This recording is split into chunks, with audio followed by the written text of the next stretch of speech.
Bueno, las cuestiones que tienen que ver con la ciberseguridad están afrontando un panorama crítico en muchos lugares. Hemos hablado de este tema infinidad de veces aquí, pero ahora hay un factor que tiene desarrollo desde hace 2 semanas y es el enfrentamiento entre el Hamas después de su brutal ataque con Israel y la posibilidad de que haya todavía una generalización mayor del conflicto en la región. Y los ciberataques están siempre presentes. La pregunta que yo me hago y que le voy a trasladar a Alan May, el especialista en ciberseguridad con quien vamos a hablar ahora, si a partir del conflicto las preocupaciones por ciberseguridad han cambiado de horizonte. Alan, buenas tardes. Buenas tardes, Pepe, ¿cómo estás?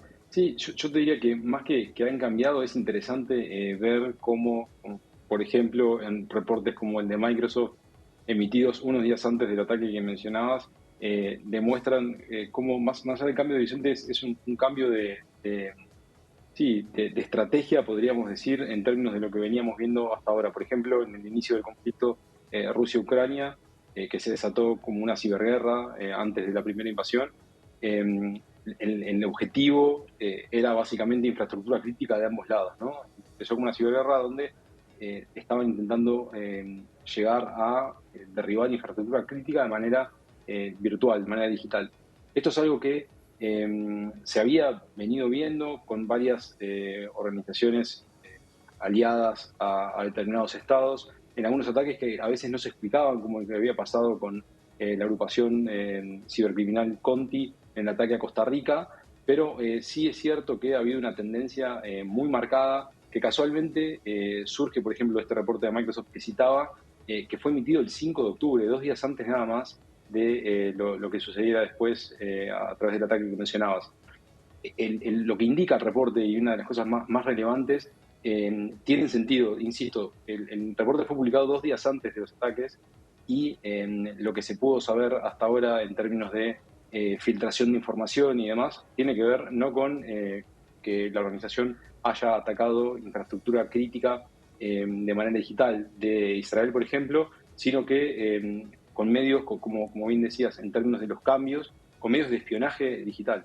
Estamos viendo, no solamente en este conflicto, sino en otros más, donde empieza a pasar esto, que empiezan a recurrir estas organizaciones criminales a técnicas como de las que hemos hablado muchas veces en este mismo espacio, ¿no? En términos de los engaños digitales, las estafas, que uno a veces podemos estar hablando de estafas para crear intentos de phishing, de estafas para robar una cuenta, una credencial de un banco, lo que fuera, ahora lo veíamos con la votación. Bueno, ese mismo esquema de engaños digitales, entiendo yo que por la sofisticación a la que han llegado determinados actores, en este caso incluso gobiernos en algunos países, no como los de la región que veníamos nombrando, hace que justamente estas organizaciones criminales tengan que acudir a otro tipo de técnicas que increíblemente, por más básicas que sean, son incluso mucho más difíciles de detectar porque están apelando directamente al engaño. A ver si entiendo bien. Cambian de técnica y cambian de objetivo. Lo que antes podría ser a un lugar de crítico de infraestructura, a partir de la situación que se vive, se pone todo mucho más sofisticado, todo mucho más controlado, todo con mucho más filtro, pero el negocio no se detiene. Así que por lo tanto lo que hacen es cambiar de modalidad y de objetivo. ¿Entendí bien? Sí, sí, sí, es correcto, Pepe. Estamos hablando, para aterrizarlo, perdón si lo hago un poco abstracto, para aterrizarlo estamos hablando de que, por ejemplo, surge del reporte que organizaciones eh, de pro-Irán o en alguna medida apoyadas por Irán, en el caso este en particular, lograron infiltrar lo que eran agentes de recursos humanos a través de LinkedIn, por ejemplo, para acceder a información crítica de determinadas empresas para entender comportamiento, para entender cuestiones más de coyuntura, más de la realidad local, ¿bien? Y de esa manera, en este caso, leímos sobre casos donde estos atacantes, estos criminales, hacían pasar por ejemplo, personas con altos rangos en recursos humanos, ofreciendo, por ejemplo, una oferta laboral, ¿bien? Y desde esa instancia lograban un montón de información. Estamos hablando de técnicas que en realidad son mucho más básicas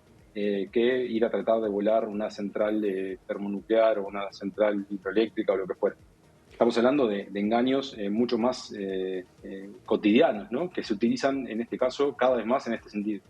Bueno, Alan, ¿y ante qué nuevos peligros estamos entonces en la materia? Porque este conflicto promete seguir y promete empeorar. ¿Ante qué nuevos peligros estamos? Si es que tenemos peligros diferentes o simplemente estos peligros son los mismos pero más continuados. Bueno, curiosamente, insisto, veníamos hablando de estas cuestiones en un terreno mucho más mundano, ¿no? Que el de una guerra, hablando de estafas en general. Hablábamos la semana anterior de toda esta cuestión de lo de las mesas y la selección, digamos, de los fiscales de mesa y demás, y toda esta cuestión donde se estaba intentando hacer que esas personas no acudan o acudan, pero no con el objetivo eh, relevante, que no con el objetivo veraz, digamos.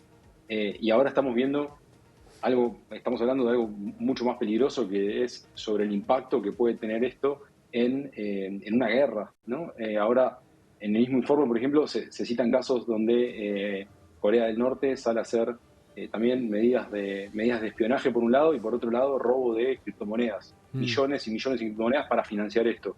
Irán lo mismo, etcétera. Y ahí, cuando vamos a ver los países más atacados, estamos siempre en Israel, Estados Unidos, Francia, muchos ataques contra Francia.